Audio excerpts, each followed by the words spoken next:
Hello and welcome to a midweek Wardy's Waffle Farm update. Just before we get into the content, I just wanted to just touch on Monday's funeral of the Queen. What a most unbelievable, unforgettable experience. And I don't think we'll ever see something like that again, and we won't ever see someone in the Queen's magnitude again. An unbelievable person, and for her to conduct herself like she has done in the last 70 years while she's been reigning as Queen, I just think it's just unbelievable, and something as Brits I am immensely proud of. And when you see the funeral and the organisation that went into that, and the amount of people that took part and the forces that were involved, just an unbelievable experience. And yeah, as I say, it makes us proud to be British. Anyway, a sad occasion, a new era has started, and I'm sure King Charles III will do a great job. So, on to this week's update. Just before I touch on that, just remember that my regular slot on a Sunday morning at 8 AM for posting videos will happen, and I also post midweek updates, such as this one when I have a lot of content. So, what have we got in tonight's video? We started to use our Simba Express on some heavyish clay soils, apart from our light heath soils that you saw last week's update. So, we take a detailed look at that. We've also had an Amazon machine on demonstration, a small disc machine called a Catros, so we take a detailed look at that. And also we have had some malting barley go off the farm, but unfortunately it's been rejected due to a problem with it that we'll look on, and I can understand why, frustrating as it is, and I've had to take the barley to a neighbouring farmer to be cleaned, so we'll look in detail at that and the implications of that. So without any more from me, let's move on with this week's update. Thank you very much for watching. Please click like, subscribe and the bell icon, and here we go. Oh yes, and also we had a meeting yesterday with Agri and Philip Wright Resolutions, a soil guru who came around. You saw the last video. We had a real debrief and a real chewing of the numbers and the facts and figures from our direct drilling demonstration. So we'll talk to Steve Corbett from Agri and look at that, and with a bit of announcement to make on that, of which something that you'll be all interested in attending. We're now with the Express on our heavier ground, and this is field of, it was spring oats, and it's next door to the field where we had our direct drilling demo.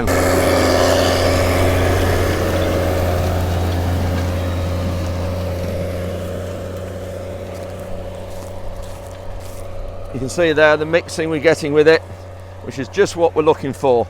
A little bit of moisture here in it, lumps are just breaking.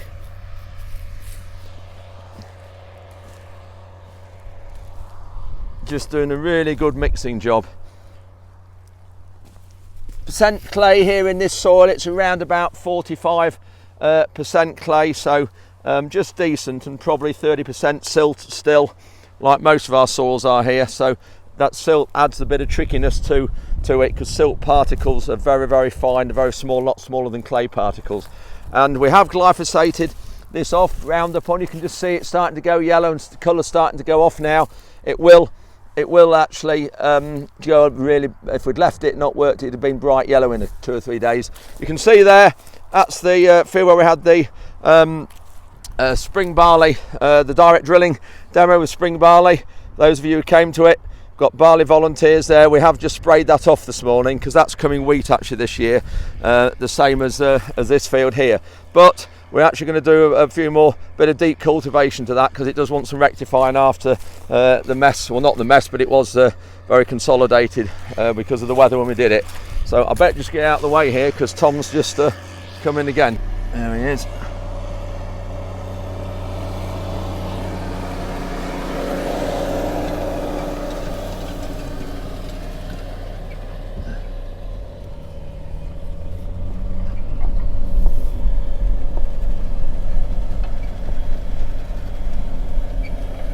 Yeah, pleased with this. Should drill well when we drill it. Another probably 3 weeks or so. We're just taking the jewels off the front because we've had trouble with the hubs cracking. We just had to replace one of the hubs this week. And these are the brackets that fasten them on. It's got an over tend to catch on there. And it fastens in there, and that stays on the wheel, and this is on the tie, and that just hooks on like that.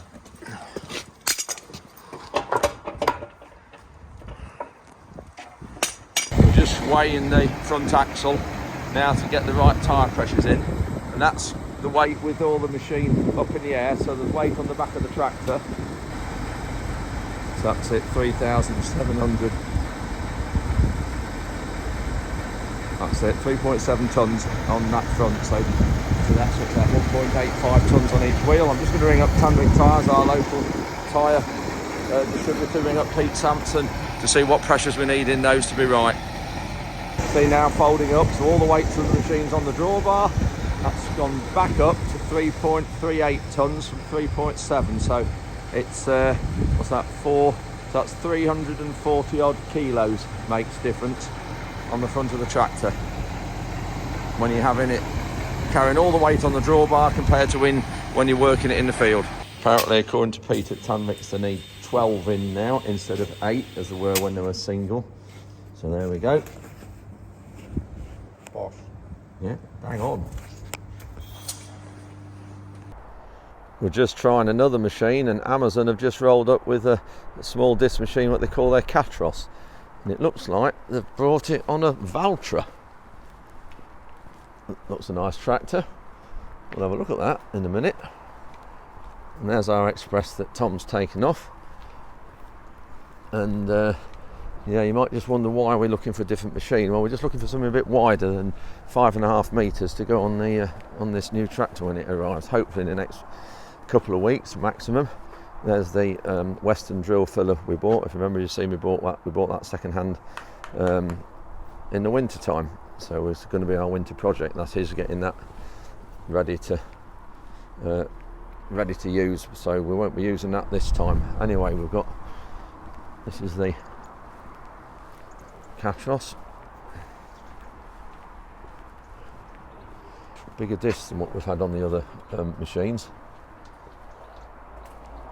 And they've put a new roller on for us as well, which is great because it had a sort of a rubber tard on them before apparently, but it's just no good on our high clay content soils. So it's similar to the Simba DD, a bit closer together.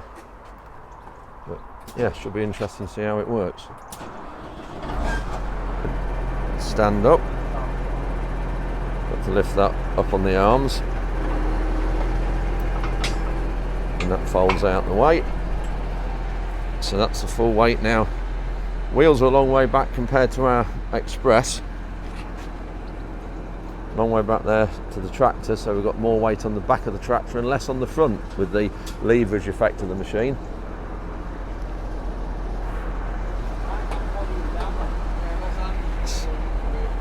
Yeah, just looking at this DD roller on the Simba, you can see this is a lot wider apart than what the Amazon is there.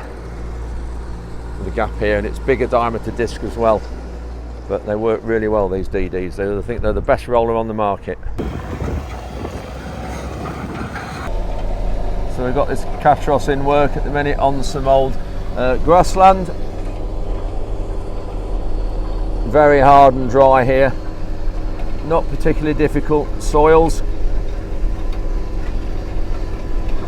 but it is cutting in well.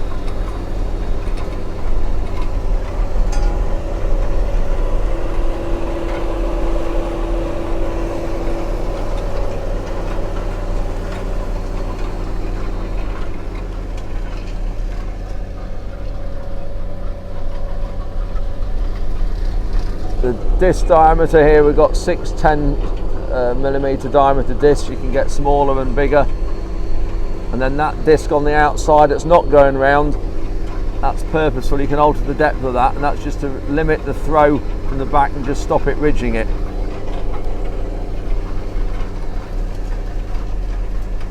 But it's doing a good job here. When you look how it's chopped it up and mixed it, you can just see all the grass roots here, what they've done to the soil, opened it up. We'll do it again just to chop it and mix it a bit more. You can see the jewels are off the front now. It's just crabbing the tractor a little bit. You can just see the angle of those front wheels.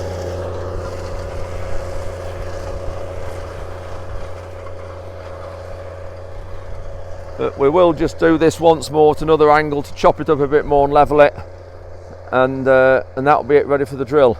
Got an area across here where we have on the other machines, it hasn't penetrated it very well, and we do need to do a bit of that with this, but no, it's doing a good job here. So just having a quick look around this Valtra. I think it's 230 horsepower, looking in the cab, the all important place. There's your controls and the screen.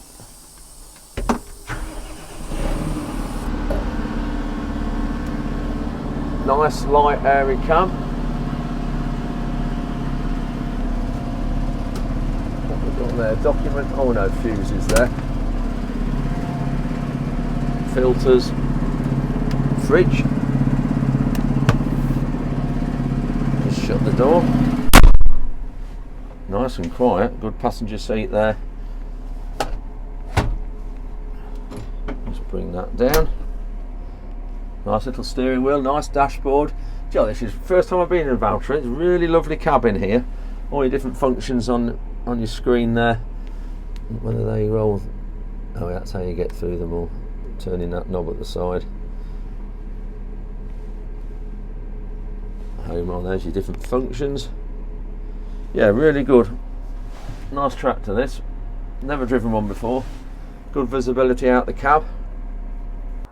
Looks like there's a sunroof here as well somehow, if I can pull that back. There. And then you can open that as well.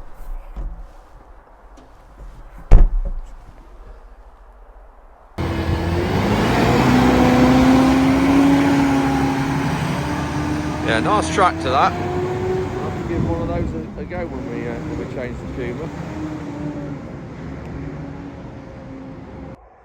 Had a really interesting day today with Steve Corbett of Agri, who some of you have seen before, and Fred, and also Colin of Agri, and Philip Wright, having a bit of a debrief, I suppose, and a breakdown of our serials or our direct drilling day we had recently, which some of you, or a lot of you, have seen, and some of you came to, and just chewing the numbers and chewing the fat really on the day, and looking at what the numbers and what the various results mean. And I suppose, Steve, when you look at that, what do the results mean? Just a massive amount of information we've gathered and data, and where do we go from here? Because the end result and the information out of that regarding carbon, regarding yields, regarding margins is just phenomenal variability. Yeah, when we set off, Andrew, I mean, a couple of years ago now with the idea, actually what we were trying to challenge ourselves with was, you know, with your current farming system, the system you had, deep cultivations every year, the drill unit you've got, were we right to continue with that, or actually should we take on board some of the carbon data? You've had the carbon audit, you know, that some of the environmental aspects, some of the, can we go shallower, can we do less? They're the challenges we had in there, but bottom line is that margin has to be maintained. You know, it cannot be at the detriment of the margin being made on the crop. So that's what we've been doing today, is really, as you say, really quite interesting when you start to go into the detail and the depth we have in terms of margin achieved from a spring barley crop. And we've got some 600-700 pounds difference we have between swings, top and bottom. But what we hope to do is put all that together, look at the carbon audit you've done, see how that starts to then interact, interlink. You know, if we do this, what's the change? What's the difference in our margin? Does it actually make any sense? So putting all that together, it's going to take a bit of time, but I hope we can sort of bring it to everybody's attention. And I think we've also picked up today really interesting sort of, I think, phrase that I picked up, and what Philip was said was compromise yield, which we are doing here. We know if we go direct drilling, we're compromising yield here. If you compromise yield, you compromise carbon sequestration. And that is huge if we're going to be looking at selling carbon credits. If you have any to sell, that's another very interesting. Some, as you say, Philip's work is involved with. You know, you look at the crop yield, sequestration of that crop itself. Those two components have to come together, don't they? They do. So we need to understand all of that lot, because otherwise, I think we're just you know, we really are in the dark with some of it. So I was, you know, in this field here, for instance, this is one of my frustrating fields in a way. 8 years of cover crops on this heavy land. It still isn't quite at the margin that we've got the adjoining field where you've done the traditional approach. So we've still got more to learn. What I would say is that the take or the establishment of this cover crop this year is probably one of the best we've had. Yeah, it is. And just for viewers watching, you remember a couple of weeks ago you saw us do it. We went through this with the Express. We then broadcast the cover crops with our Kuhn pneumatic spreader, and then we rolled them, and then of course we got quite a bit of rain just after, literally 2 days after that. And the cover crops we put in, there was 4 species. We put in rye, linseed, vetch and Phacelia, and we'll just turn the camera around and just have a look now at what we put in. And we've actually also achieved the nice friable soil surface that we want to go into the spring, because this is actually coming spring oats this next spring, along with the field that we compared just through there towards the A17. So we'll have a just quick look here, Steve, at what we've got established. Right, Steve, so here the cover crops established. Now, when you look across there, looking low over the top, you think that looks green and there's a lot of barley volunteers. And yes, there are some barley volunteers, but some of that is actually rye. So, Steve, got all these components here. This is all rye that we've put in, so we want that root system to develop. So it's the sort of the green sprigs with the brown stems to them that's the rye. So this is the rye. There we go. Look got here. The barley volunteer is quite different. You see those?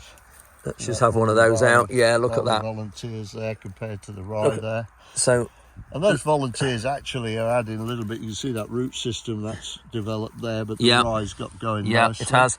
We've then got linseed here. So we've included the linseed because it does put a nice pivotal straight root down. It's fairly able to break through. You can see there, gone through that pretty dry clod area and already made just as much root underground as it has above ground. So we've got linseed in there. Yeah. The vetch, one of my favourites if we can get these established. So here we've got, this is a spring vetch. And essentially, if I can get that out without pulling the root off. I should have got my trowel, but I'm not in my truck. But anyway, I've broken that off, unfortunately. But that's the vetch, and already a lot of root mat. We'll get another one in a minute. But the vetch, an important component. And we've got some. Finally, we've got the Phacelia. You can just see one there. Little old Phacelia there. Won't make a staggering root, but they are very good in terms of the shallow, very friable root system that they produce. So that's the vetch got going there. So they're the 4 components. I'm really pleased, Andrew. You say how we established this, but actually a lovely tilth. And what you've seen, I think some of the work you've done with Philip, actually the structure, the soil structure further down with these columns, actually we don't need to do this year because of the cracking, natural cracking we've got. We don't need to do anything more than that you've done with this very shallow movement of soil. And that, of course, sewage sludge there and some more here. So we've got all that mixed in the soil as well.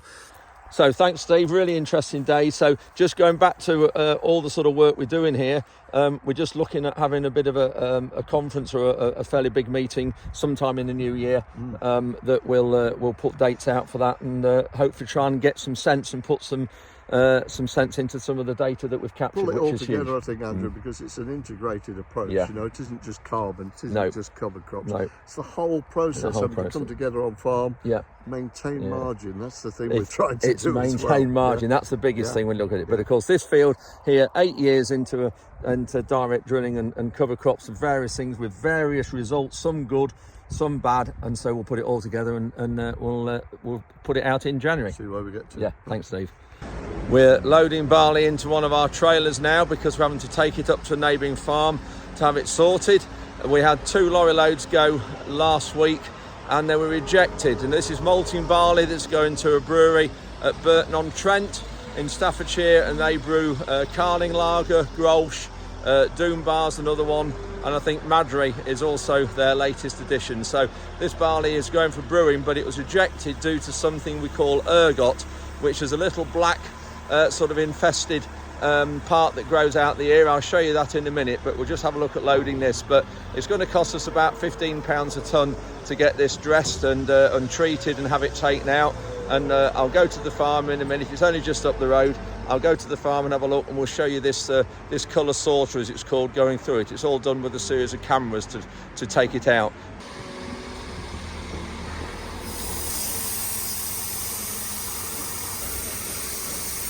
A lot of dust with this. So remember when we loaded this shed and filled it, we put these pipes coming in connected to the tunnel. There's one that's buried under the heap, so we can't see them, but that's why we've got these white lines on the side there and also the black line there, so it roughly marks where they are. So it did a bit of a job, but when we get it uncovered and get it sort of the barley out of the way, we take the pipes out, such as these, and you can see the rest of them, they're stored in the corner there.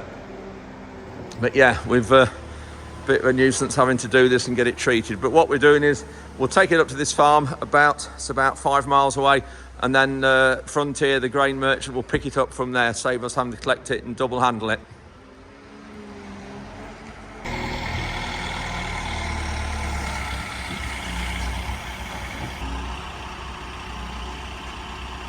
So just up on the trailer now, just looking to show you what the ergot is, and it's very difficult to find, and it just it's a shame that we've got to spend £15 a tonne having to have it treated, and actually finding some.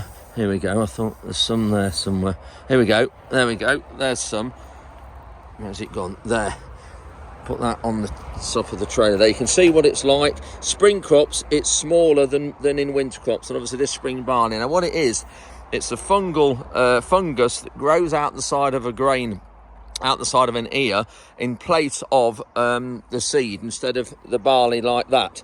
And it's exasperated and made worse by cool, damp springs followed by dry, early hot summers, and that's exactly what we've had. So we've had the ideal growing conditions for this to develop, and in huge quantities it is poisonous, so that is why when it's found it is rejected. So we've got to have it cleaned and taken out. £15 a tonne on this whole heap of 270 tonnes of malting barley, but that's what it is. It's exasperated by grass weeds, but because we've got on top of black grass, I think it's obviously our grass margins we have around every field doesn't help.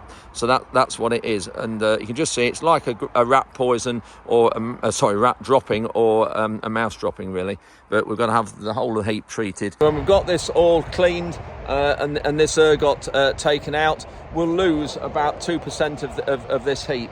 And the only way of getting rid of that, unfortunately, I think is to burn it. As far as I'm aware, there's nowhere that will actually take it to get rid of it, because it's got this problem in it, so we have to just get rid of it. So a real shame.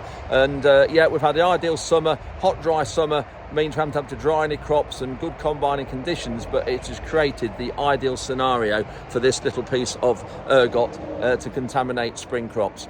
I've just come to the farm to have a look at our barley being cleaned, and you can just see the type of soil. It's on the normal heath. Not a very good picture through there, that'll be better. So you can just see very lovely light land, normal Lincolnshire heathland such as we've got here. So we'll just head down and have a look at this machine working, the colour sorter. We're just backing in now and tipping the barley in the pit.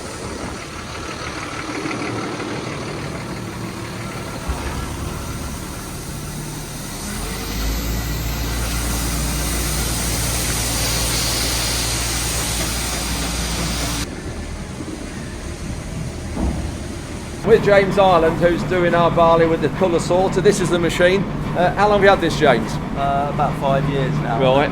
And just explain with you what it's not running at the minute, so we can hear what actually happens. How does it work?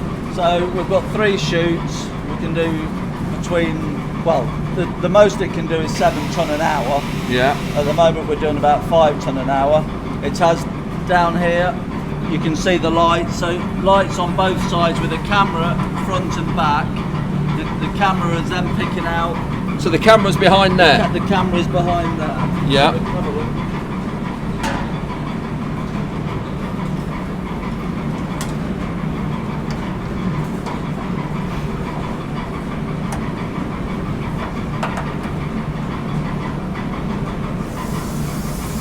camera is just here. Oh, there's the camera, yeah, there. There's one front and back. Yeah. So you can probably get a better view here. Yeah. So the cameras pick out the what it's pulling out. So in this case, it's ergot or anything dark. It's set for black. Anything black. So we'll start it up, and then you'll probably hear it work. So it's self-cleaning. Right. It doesn't like a lot of dust. No, it's very clean in here. Well, yeah. There we are, that's starting. Just see the barley coming down. So that noise you can hear is the air blowing the ergot out and then away, which will then leave a clean sample. So there's the barley flowing down all there. We have a look. Down there, through, in front of the cameras and the lights.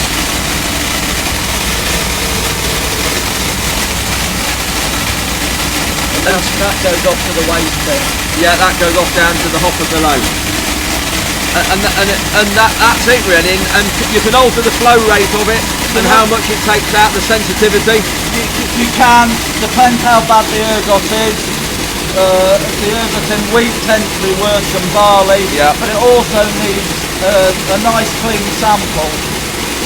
If it's got bits of raisin or wheat or seeds and straw, it'll pick all those up, so that slows the job down. So sometimes it has to go through the dresser to get a clean sample and take maybe some of the ergot out before it goes through this machine. It is quite sensitive and it's obviously quite slow. Yeah. So. And the control panel here in front. So at the moment the injector count is 2 to 3, and that means? Well, I wouldn't want it to get a lot more than that. It may start missing some. So if it got up to 4, I would probably slow it down. Yeah. So that just tells you. But that noise you can hear is the injectors working hard. And can you alter your air pressure? Air pressure needs to be there. Right. If the air pressure drops below 30, the machine will stop. Oh, right, yeah, right. So, yeah. And it stops feeding it and everything? It stops everything. Yeah, right. And then you can alter what else? The other features? So we can alter. So we're working at 70% at the moment, and then we can alter the sensitivity, which if we go upwards, you can hear the machine's going to work much harder, but it will take more good grain out. So has that increased the air? Yes, it has. Yeah. Right. Yeah. Well, it's increased the amount of colour that it's seeing, sort of thing. So if it's a minute piece of black, it's going to pull it out. So we're running at that at the moment. So really the name colour sorter is just what it does, it's just sorting colours out? It is sorting colours out. You could put Smarties in there and ask it to pull out the blue and the red ones. Yeah, crikey. It's very clever, but just for us at the moment, we're just doing really black and white. Yeah, brilliant. So this is the chute where the screenings and the ergots coming out of and dropping in this bin. So you can just see some of the ergot, the black bits there. But this will be all real small barley as well, so we won't be able to do anything with this, I'm afraid. We'll have to just dispose of all this because we can't separate the ergot out from that bit of barley. James is just getting a bit out from there in the...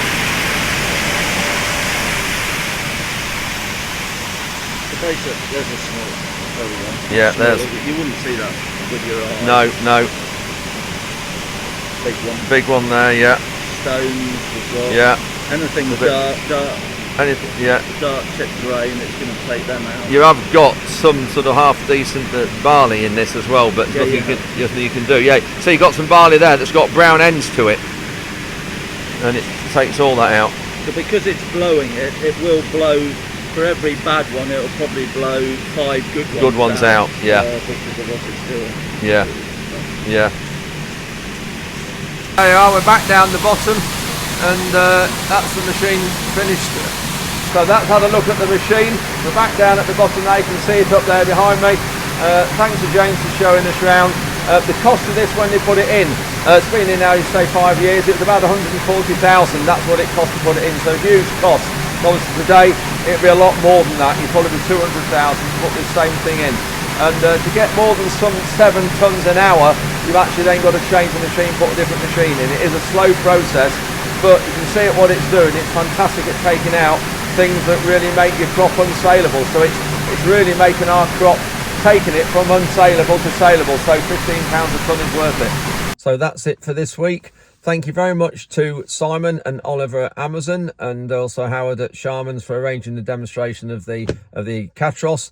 Much appreciated. I know these demos always take a lot of arranging, and they're not at no cost. It does cost something to put them on. So thank you, guys, for that. Anyway, that's it for this week. Thanks for watching. Hope you've enjoyed it. Please click like, subscribe, and the bell icon to alert you of all my videos. And until next time, cheerio.